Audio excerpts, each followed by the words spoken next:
सुरु भयो है त आजको भ्लग सबैले हेरिदिनु होला है। अनि मेरो चाहिँ बिहानी नुहाइ गरेर झाडु पोछा गरेपछि लुगा लत्ता धोएँ अनि ल्याएर मजाले सुकाइदिएँ।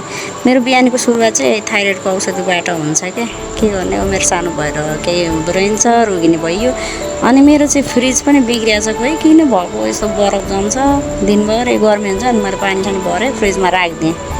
अनि सधैँको जस्तै चोखो पानी भरेँ। अनि आज चाहिँ मासको दाल खाने कुरा थियो घरमा। अनि मासको दाललाई दही पखाली गरेँ, नुन बेसार तेल हालेर बसालिदिएँ।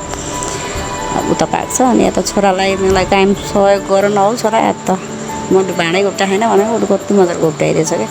अनि उता यति काम गर्दा गर्दै उता चाहिँ दुधवाला अङ्कल पनि आइपुग्नु भएछ। अनि त्यो अङ्कलले दुध लिएर आउनुभयो, दुध मैले राखेँ। अनि त्यस पछाडि अङ्कल पनि जानुभयो।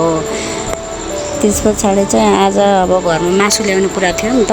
अनि मेरो छोरा फेरि मासु खाँदैन। अनि त्यस पछाडि मम्मी मलाई आज आलु भुजिया बनाइदिनु न, म आफै काट्छु है भन्दै थियो। ल त काट भनेर मैले चाहिँ धोइधाइ पारेर सफा बनाएर ल्याएर राखिदिएँ। अनि उसले चाहिँ मिलाइ काटेको छ, हेर्नु न कस्तो राम्रोसँग।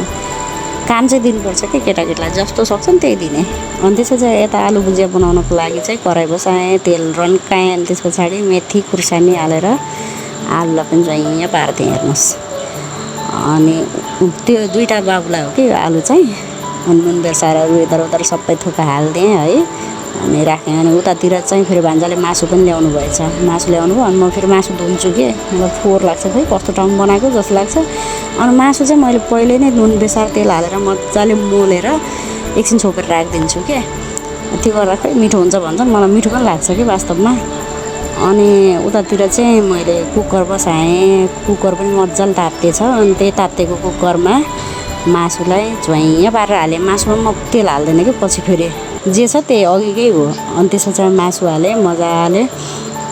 अब चलाइदिन्छु एकछिन होइन, मासु हाल्दैछु हेर्दै जानु है।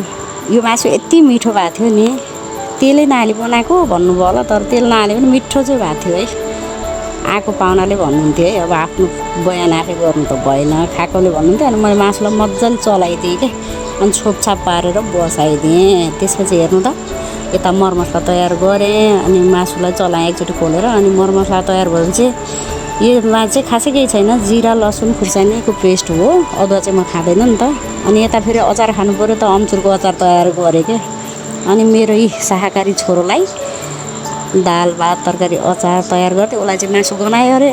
मासु गनाएपछि म चाहिँ खान सक्दैन है भान्सामा, मलाई बाहिर दिनुहोस् भन्थ्यो। अनि खाएर एकदम मिठो छ भनेर प्रतिक्रिया दिएँ। यता सासू ससुरालाई पनि खाना दिएँ, यता भान्जालाई, अनि आएको पाहुना नातिलाई दिएँ। अनि आफू पनि खान थालेँ, सबलाई दिएँ। सबैलाई खाएको भिडियो बनाएँ, आफू पनि खाएको बनाइदिएँ। अनि यता नाति केटाले चाहिँ मलाई जिस्काइरहेको थियो कि आजभोलि हजुरआमाको भ्लग त खुब आइरहेको छ नि भनेर जिस्काइरहेको थियो। अनि मैले उसलाई देखाइदिएँ कि। अनि यति गरेर खानसाना खाएपछि भाँडाहरू धोएँ। अनि बाबुले चाहिँ पोछा लगाएर सहयोग गर्दैछ क्या। म सहयोग गर्छु नि मम्मी भनेर लगाउनु थाल्यो उसले।